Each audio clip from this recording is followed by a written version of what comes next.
What's up mga idol? Former PBA best import na si RHJ, lupa basketball sa Pinas.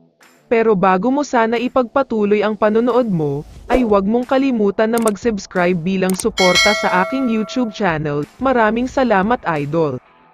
Isang breaking news muna ang inilabas ng Gilas Pilipinas. Dahil ayon mismo kay Coach Tim Cone ay hindi na daw maglalaro para sa kanila ang 7-time PBA MVP na si Junmar Fajardo.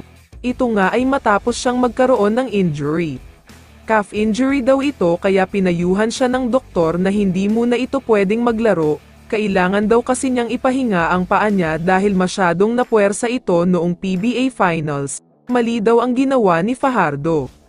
Sinabihan na daw kasi siya noon ng doktor na wag munang pilitin maglaro kahit isang game lang sa PBA Finals, pero dahil sa kagustuhan niyang makapag-champion kaya binaliwala niya ang utos ng doktor sa kanya.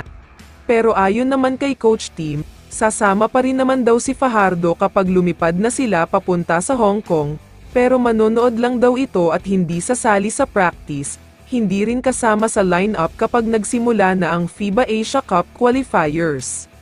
Samantala, lumipat naman tayo sa usapan tungkol kay Rondae Hollis Jefferson.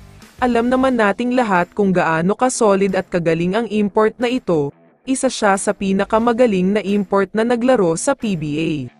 Siya lang naman ang umagaw kay Justin Brownlee ng Best Import of the Conference Award, at higit sa lahat ay siya ang nagbigay kay JB ng kanyang kauna-unahang talo sa PBA Finals, at tinapos niya ang 6-0 final streak nito. Pero ngayong natapos na ang Commissioner's Cup, nakitang naglalaro si RHJ sa lupa dito sa Pilipinas, isang bagay ito na madalas ginagawa ng ating mga kababayang Pilipino, dahil kahit saan pa yan ay maglalaro talaga ang mga Pinoy. Sinubukan nga ni RHJ ito at tila hindi talaga siya sanay dahil karamihan sa mga tire niya ay hindi pumapasok. Hinay-hinay lang din siya dahil baka magkaroon siya ng injury. Lalo pat kagagaling lang niya sa isang major back injury. Maraming nagtatanong kung wala na nga bang pera si RHJ at kung naghihirap na nga ba ito dahil sa lupa na lang siya naglalaro. Ang sagot dyan ay hindi pa. Dahil sinubukan lang daw niyang maglaro sa kinahihiligan ng mga Pinoy. Niyaya daw siya ng mga tao sa lugar na yun para makalaban siya.